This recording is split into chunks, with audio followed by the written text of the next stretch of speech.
नमस्कार। आज हम पौधों की दुनिया में झांक रहे हैं। एक बहुत ही दिलचस्प और कभी-कभी थोड़ी चिंताजनक सी प्रक्रिया को समझने वाले हैं। हमारे पास एक दस्तावेज है, ये प्लाज्मोलाइसिस या जिसे हिंदी में जीव द्रव्य कुंचन कहते हैं, उसके बारे में। तो आज का हमारा मिशन है ये समझना कि भई जब किसी पौधे की कोशिका को पानी की कमी महसूस होती है, खासकर एक खास तरह के घोल में, तो उसके अंदर क्या होता है? क्या उथल-पुथल मचती है? ये सिर्फ एक बायोलॉजिकल प्रक्रिया नहीं है, मुझे लगता है। ये असल में दिखाता है कि कोशिकाएं अपने आसपास के माहौल पर कैसे रिएक्ट करती हैं और कैसे शायद खुद को बचाने की कोशिश करती हैं। तो चलिए इस विषय की तह तक चलते हैं, देखते हैं ये दस्तावेज हमें क्या सिखाता है। सबसे पहले ये शब्द प्लाज्मोलाइसिस, जीवद्रव्य कुंचन, सुनने में थोड़ा भारी है। आखिर ये है क्या भला? स्रोत इसे कैसे समझा रहा है? बिल्कुल, नाम थोड़ा सा साइंटिफिक है लेकिन प्रक्रिया देखें तो काफी सीधी है। स्रोत ही बताता है कि प्लाज्मोलाइसिस वो प्रक्रिया है जिसमें पौधे की कोशिका से पानी बाहर निकल जाता है। बोल। हाइपरटोनिक। ओके, हाँ। तो अगर आसान शब्दों में कहें, कोशिका के अंदर का जो जीवित पदार्थ है, जीव द्रव्य, वो पानी खोने की वजह से सिकुड़ने लगता है। ओके। और कोशिका की जो बाहरी सख्त दीवार है ना, कोशिका भित्ति, उससे वो अलग हो जाता है। अच्छा, यानी कोशिका के बाहर का गोल सादा गाढ़ा है, तो हाँ। पानी कोशिका से बाहर खिंच गया। ये किस सिद्धांत पे काम करता है? कोई प्रिंसिपल होगा इसके पीछे? हाँ हाँ, बिल्कुल सही पकड़ा आपने।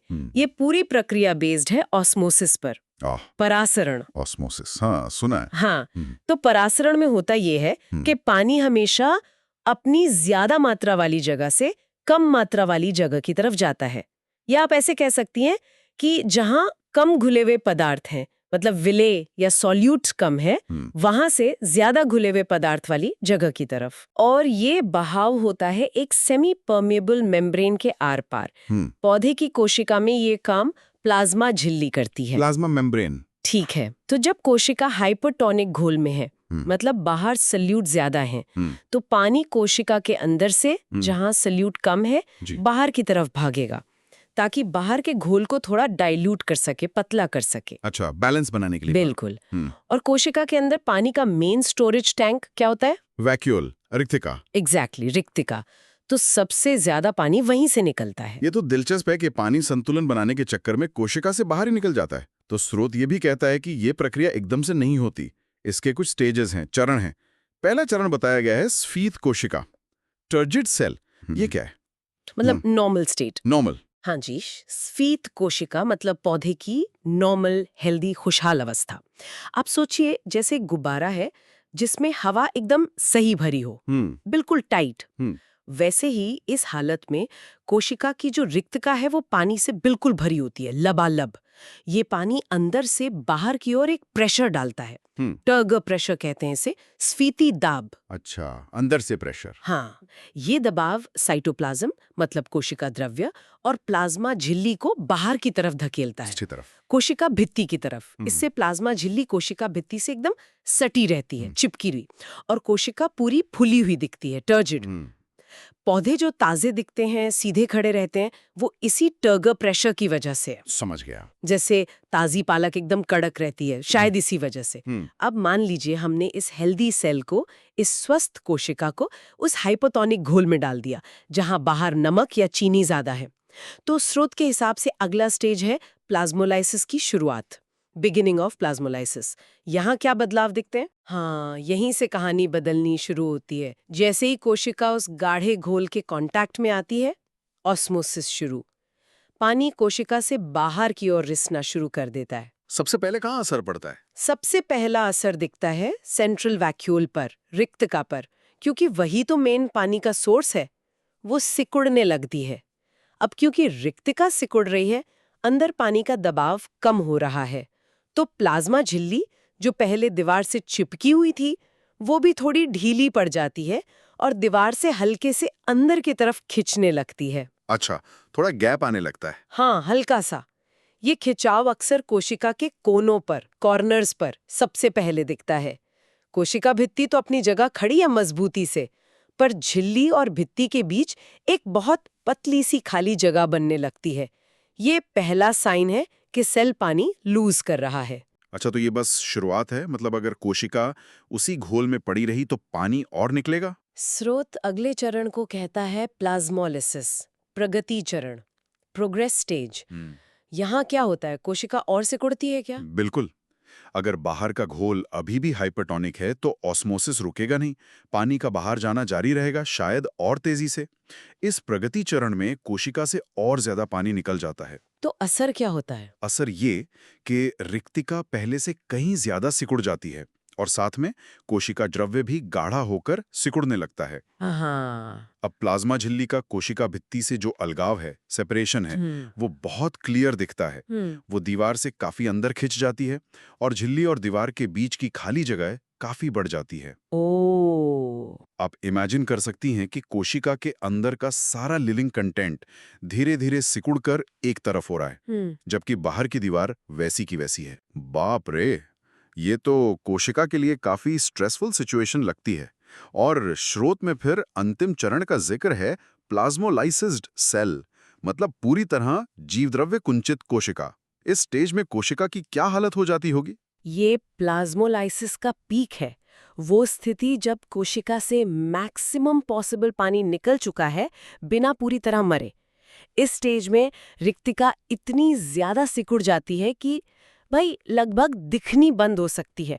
पूरा का पूरा प्रोटोप्लाज्म यानी प्लाज्मा झिल्ली, कोशिका द्रव्य और वो सिकुड़ी हुई रिक्तिका सब मिलके सिकुड़ जाते हैं और कोशिका के सेंटर में या एक कोने में एक छोटे से गोले या पिंड जैसे बन जाते हैं। सब कुछ बीच में इकट्ठा हो जाता है। हाँ बिल्कुल। अब कोशिका भित्ति और इस सिकुड़े हुए प्रोटोप्लाज्म के बीच बहुत ज्यादा खाली जगह दिखती है और ये जगह असल में बाहरी हाइपरटोनिक घोल से भरी होती है। लेकिन एक बात जो आपने पहले भी कही और शायद स्रोत भी इशारा कर रहा है, वो बाहरी कोशिका भित्ति, सेल वॉल, उसका क्या होता है? वो भी सिकुड़ जाती है? नहीं, और यही बात पौधे की कोशिका को इतना स्पेशल बनाती है। स्रोत भी इस पर जोर देता है। ये जो कोशिका भित्ति है, सेल वॉल, ये मेनली सेल्यूलोज की बनी होती है, काफी सख्त, रिजिड, मजबूत होती है। प्लाज्मोलाइसिस के दौरान चाहे अंदर का सारा प्रोटोप्लाज्म पानी खोकर सिकुड़ जाए, ये बाहरी दीवार अपने शेप में बनी रहती है, वो पिचकती नहीं है। ये शक्ति कोशिका को एक स्ट्रक्चरल सपोर्ट देती है। अच्छा, सोचिए अगर ये दीवार न होती, जैसे एनिमल सेल में नहीं होती, तो पानी निकलने पर कोशिका शायद पूरी तरह से पिचक जाती, कोलैप्स हो जाती। ये भित्ति एक तरह से कोशिका का बाहरी ढांचा है, कवच है। ये तो कमाल की बात है। मतलब ये दीवार सिर्फ शेप ही नहीं देती, बल्कि ऐसे मुश्किल समय में कोशिका को पूरी तरह नष्ट होने से भी बचाती है। हाँ, बिल्कुल। ये कोशिका को जरूरत से ज्यादा पानी निकलने पर पूरी तरह से कोलैप्स होने से रोकती है। और इसका एक और फायदा भी है। क्या? अगर सिचुएशन बदल जाए, मान लीजिए कोशिका को वापस नॉर्मल पानी या हाइपोटोनिक घोल में रख दिया जाए, मतलब कम कॉन्सेंट्रेशन वाले घोल में, तो पानी वापस कोशिका में एंटर कर सकता है। ओ, रिवर्स हो सकता है। हाँ, क्योंकि कोशिका भित्ति अभी भी इंटैक्ट है और प्रोटोप्लाज्म मरा नहीं है, तो कोशिका वापस पानी सोखकर अपनी पुरानी टर्जिड स्टेट में लौट सकती है। इस प्रोसेस को कहते हैं डीप्लाज्मोलाइसिस। डीप्लाज्मोलाइसिस। हाँ, और कोशिका भित्ति इस रिकवरी में भी हेल्प करती है, क्योंकि वो एक लिमिट तय करती है कि कोशिका कितना पानी सोख सकती है, ताकि वो फट न जाए। अच्छा, तो ये प्रक्रिया रिवर्सिबल भी हो सकती है। ये जानना तो जरूरी था। तो अगर हम सोचें कि ये प्लाज्मोलाइसिस पौधों के रियल लाइफ में कब होता होगा, क्या सिर्फ लैब में ही देखने को मिलता है? नहीं, ये रियल लाइफ में भी होता है। आप सोचिए, जब मिट्टी में बहुत ज्यादा नमक हो जाता है। जैसे कि कोस्टल एरियाज में या जहां सिंचाई के पानी में नमक ज्यादा हो, तब मिट्टी का पानी कोशिका के अंदर के पानी के मुकाबले हाइपरटोनिक हो जाता है और पौधों की जड़ों की कोशिकाएं पानी खोने लगती हैं। ओह, ये तो पौधों के लिए बुरा है। हाँ बिल्कुल। और एक और उदाहरण दूं, जब हम अचार बनाते हैं। अचार? हाँ, सब्जियों को नमक के गाढ़े घोल में डालते हैं ना, या मुरब्बा बनाते समय फलों को चाशनी में पकाते हैं, तो हम जानबूझकर प्लाज्मोलाइसिस करवाते हैं। हम करवाते हैं? कैसे? वो नमक का घोल या चाशनी हाइपरटोनिक होती है। वो सब्जियों या फलों की कोशिकाओं से पानी खींच लेती है। इससे पानी कम हो जाता है, तो बैक्टीरिया और फंगस आसानी से पनप नहीं पाते और चीजें लंबे समय तक खराब नहीं होती। अरे वाह! अचार और मुरब्बे के पीछे का साइंस प्लाज्मोलाइसिस है। ये तो सच में एक आहा मोमेंट है। तो हमने जो समझा उससे जरा समेटते हैं। प्लाज्मोलाइसिस हुआ, पौधे की कोशिका का हाइपरटोनिक घोल में पानी खो देना, ये होता है ऑस्मोसिस से। इसके मेन स्टेजेस हैं नॉर्मल, फूली हुई स्फीत कोशिका, फिर पानी का निकलना शुरू होना, बिगिनिंग, फिर ज़्यादा पानी निकलना और प्रोटोप्लाज्म का सिकुड़ना, प्रोग्रेस, और अंत में प्रोटोप्लाज्म का कोशिका के सेंटर में सिकुड़ जाना, प्लाज्मोलाइज्ड।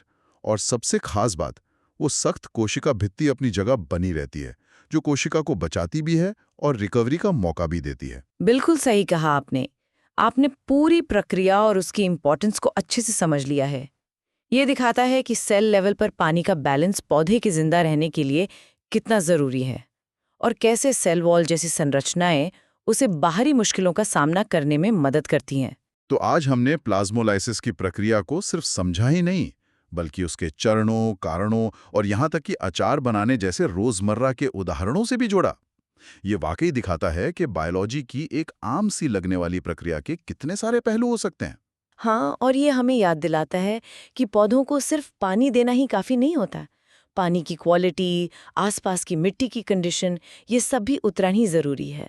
और सेल वॉल का रोल भी सिर्फ शेप देने तक ही नहीं है, वो स्ट्रेस सहने और उससे उभरने में भी सेंट्रल है। जाते जाते हमारे सुनने वालों के लिए एक सवाल छोड़ जाते हैं, थोड़ा सोचने के लिए।